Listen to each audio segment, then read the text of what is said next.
Very good morning everyone team. మార్కెట్స్కి ఒక important update అయితే మాత్రం వచ్చింది. మేజర్గా వార్ పరంగా అయితే మాత్రం సేమ్ టైం వచ్చేసరికి ఈరోజు నిఫ్టీ అయితే మాత్రం ఫ్లాట్ ఓపెనింగ్ చూపెడుతుంది. రేపు మార్కెట్స్ హాలిడే. ఆర్బీఐ దగ్గర నుంచి కూడా ఒక ఇంపార్టెంట్ అప్డేట్ వచ్చింది. గోల్డ్ అండ్ సిల్వర్ పరంగా కొన్ని ఇంపార్టెంట్ స్టాక్స్ పరంగా అయితే మాత్రం మనం డిస్కస్ చేసుకోవాల్సింది ఉంది. అన్నీ కనెక్ట్ చేసుకొని మనం డిస్కస్ చేద్దాం. వీడియో ఎండింగ్ వరకు చూడండి. అలానే వీడియో చూస్తునేటప్పుడు ఏ పాయింట్ ఆఫ్ వ్యూలో అయినా కానీ నేను మన టీం మీకు ఎఫర్ట్స్ పెట్టామో అని అనిపిస్తే డెఫినెట్గా వీడియోని లైక్ చేయండి. ఛానల్ ఇంకా సబ్స్క్రైబ్ చేసుకోకుండా వీడియో చూస్తూ ఉంటే ఛానల్ కూడా సబ్స్క్రైబ్ చేసుకోండి.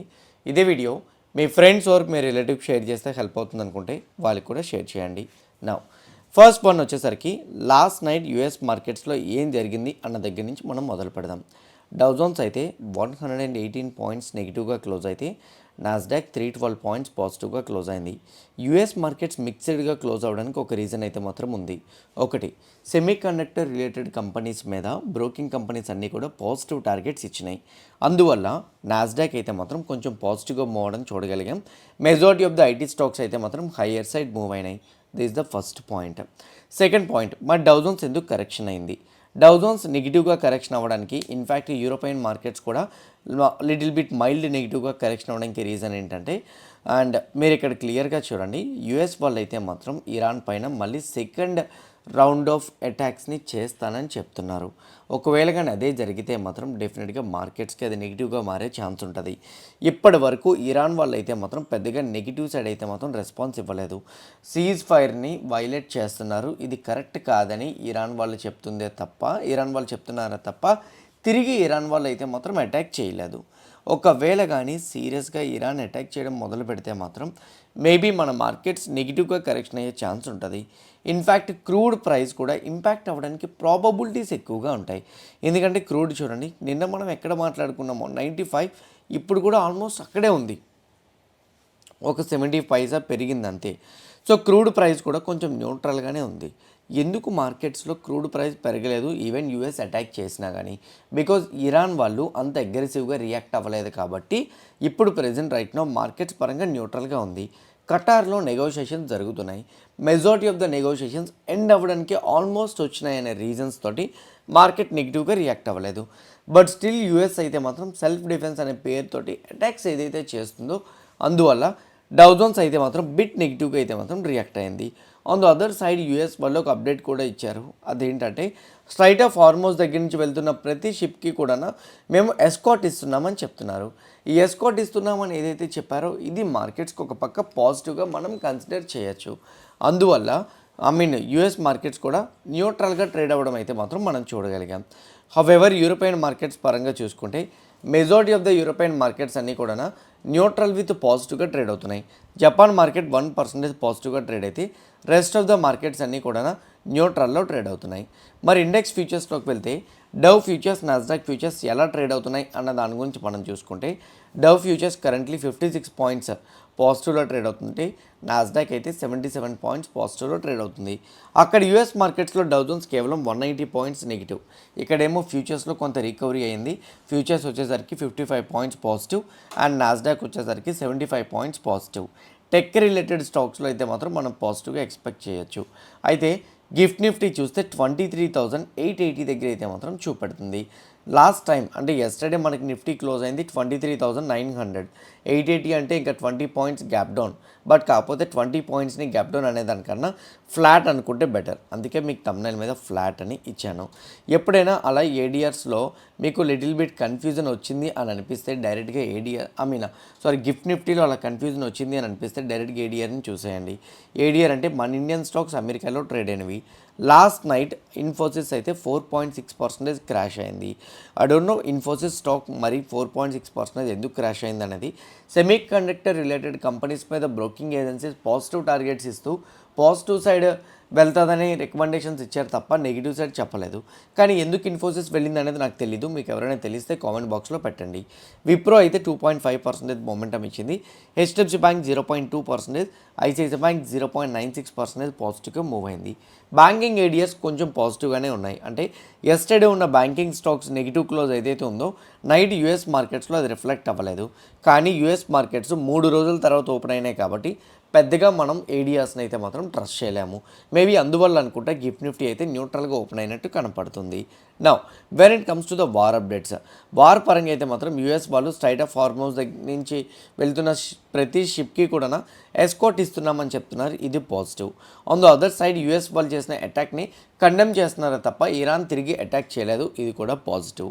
థర్డ్ వన్ వచ్చేసరికి ఇంకోటి కూడా ఉంది. అది ఏంటంటే ఇరాన్ చేస్తున్న వాటిల్లో వైలేషన్స్ క్రాస్ చేస్తుందన్న టైంలోని ఎక్కడైనా అటాక్ చేసిందేమో నేను చెక్ చేస్తే చేయలేదు వాళ్ళు. బట్ ఈరోజు మన మార్కెట్ హౌస్లో ఎక్కడైనా ఇరాన్ వాళ్ళు తిరిగి యూఎస్ మీద కానీ అటాక్ చేయడం మొదలు పెడితే మాత్రం మేబీ డెఫినెట్గా ఈ వార్ సీరియస్నెస్ ఇంకా పెరగదు. కరెంట్లీ అదేం లేదు కాబట్టి మనం ప్యానిక్ అవ్వాల్సిన అవసరం అయితే లేదు. మరి ఎఫ్ఐడిఐ డేటా ప్రకారంగా చెక్ చేసుకుంటే ఎస్టర్డే ఎఫ్ఐ 2400 crores మార్కెట్లో సెల్ చేస్తే డిఐ 1360 crores మార్కెట్లో బై చేయడం జరిగింది. వాళ్ళు ఎఫ్&ఓలో బిల్ చేసిన పొజిషన్స్ ప్రకారంగా చూసుకుంటే ఎస్టర్డే ఎఫ్ఐ కొంచెం షార్ట్ కవరింగ్ చేసినట్టు కనపడుతుంది. మంత్లీ ఎక్స్పైరీ అవ్వడం వల్ల ఈ పొజిషన్స్లో షార్ట్ కవరింగ్ కనపడుతుంది. Proprietary traders negative side positions bill చేసినట్టు కూడా కనపడుతుంది. కానీ అంత ఫాస్ట్గా మనం డెసిషన్కి రాలేము.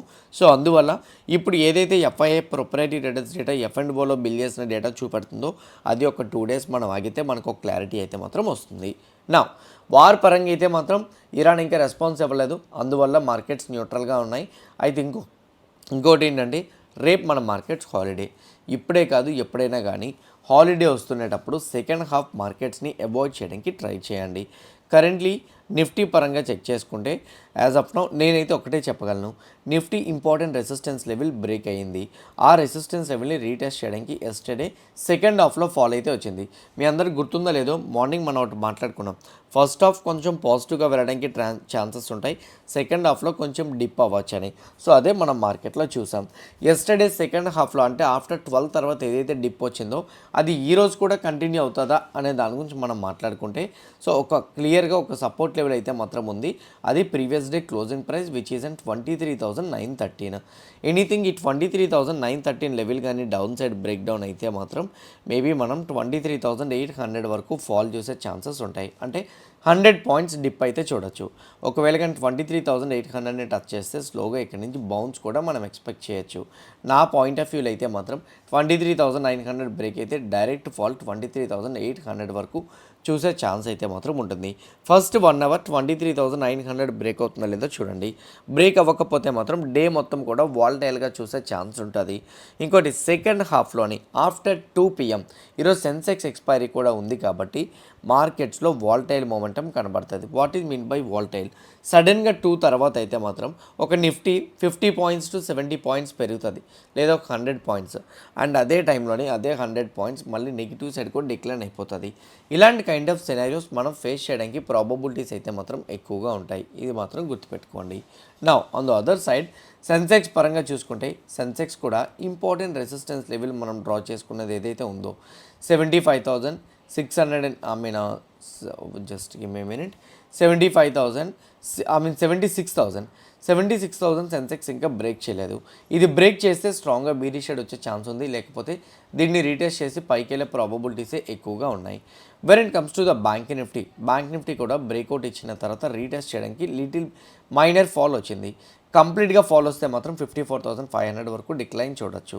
రాకపోతే మాత్రం 54,500 నుంచి బౌన్స్ బ్యాక్ అయ్యే ప్రాబబిలిటీసే ఉంటాయి. When it comes to FinNifty 25,550 important support level.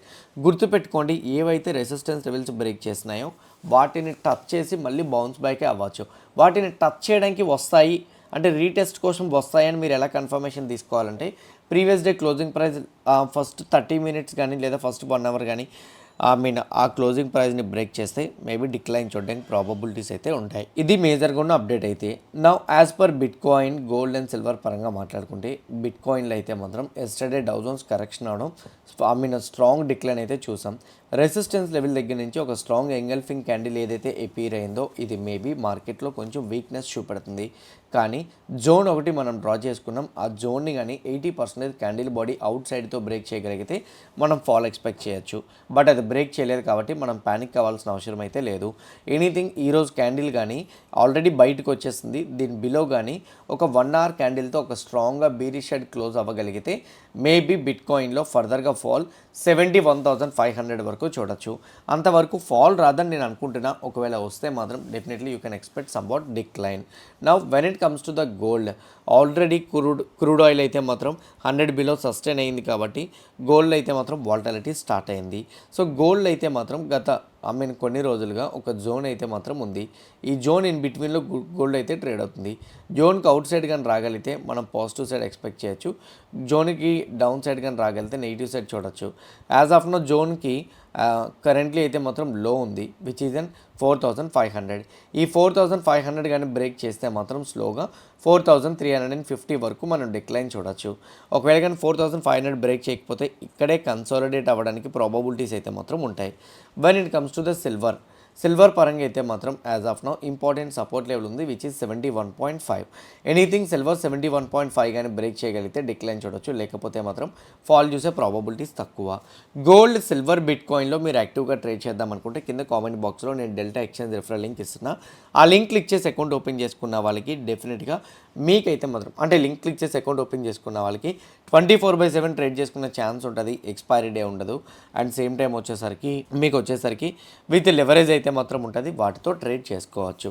నా ఇంపార్టెంట్ స్టాక్స్ పరంగా చెక్ చేసుకుంటే వాటి పరంగా మనం మాట్లాడుకుంటే మాత్రం కరెంట్లీ ఎస్టర్డే ఓఎన్జీసీ మన మార్కెట్ క్లోజ్ అయినతో ఓఎన్జీసీ ఎర్నింగ్స్ వచ్చినాయి. రెవెన్యూ 14% పెరిగింది, ఎబిటా 3% పెరిగింది, మార్జిన్స్ న్యూట్రల్గా అయితే మాత్రం వచ్చినాయి. నెట్ ప్రాఫిట్ 21% డిక్లైన్ అయింది. క్రూడ్ ప్రైస్ రియలైజేషన్ అయితే మాత్రం 24% పెరిగింది. సో నార్మల్గా చూసుకుంటే ఓఎన్జీసీ నెంబర్స్ న్యూట్రల్గా వచ్చినాయి. మరి ఈరోజు ఎలా రియాక్ట్ అవుతుంది అనేది చూడాలి. సింగిల్ డిజిట్ గ్రోత్ అయితే మాత్రం ఐఆర్సీడీసీ నెంబర్స్ అయితే వచ్చినాయి. జేకే10 నెంబర్స్ అయితే మాత్రం ఆల్మోస్ట్ హ్యూజ్ వేలో బౌన్స్ బ్యాక్ అయినాయి. అండ్ ₹4 డివిడెండ్ కూడా అనౌన్స్ చేశారు. జేకే10 నెంబర్స్ అయితే మాత్రం కంప్లీట్గా పాజిటివ్గా వచ్చినాయి. సైమన్స్ ఇండియా నెంబర్స్ కూడా డిక్లైన్ అవుతూ వచ్చినాయి. నెట్ ప్రాఫిట్ 36% డ్రాప్ అయింది. ఇది మేబీ నెగిటివ్గా మూవ్ అయ్యే ఛాన్స్ ఉంది. బ్రెయిన్ బీ సొల్యూషన్స్ అంటే గ్రో కంపెనీ అయితే మాత్రం last time not Groww company.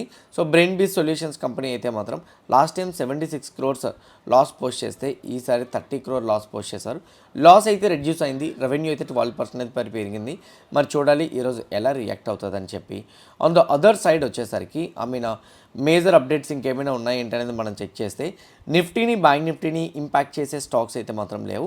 ఉంటే మాత్రం డెఫినెట్గా నేను మీకు అయితే మాత్రం ఎక్స్ప్లెయిన్ చేస్తాను ఈవినింగ్ పోస్ట్ మార్కెట్ అనాలిసిస్లో. క్లియర్ కట్గా మనం మాట్లాడుకున్న ప్రతి పాయింట్ కూడా హెల్ప్ అయింది అనుకుంటున్నా. ఎవ్రీథింగ్ హెల్ప్ అయితే వీడియోని లైక్ చేయండి. ఛానల్ ఇంకా సబ్స్క్రైబ్ చేసుకోకుండా వీడియో చూస్తూ ఉంటే ఛానల్ కూడా సబ్స్క్రైబ్ చేసుకోండి. ఇదే వీడియో మీ ఫ్రెండ్స్ ఆర్ మీ రిలేటివ్స్ షేర్ చేస్తే హెల్ప్ అవుతుంది అనుకుంటే వాళ్ళు కూడా షేర్ చేయండి. See you all today evening at 5 PM in post market analysis. All the best everyone. Bye bye.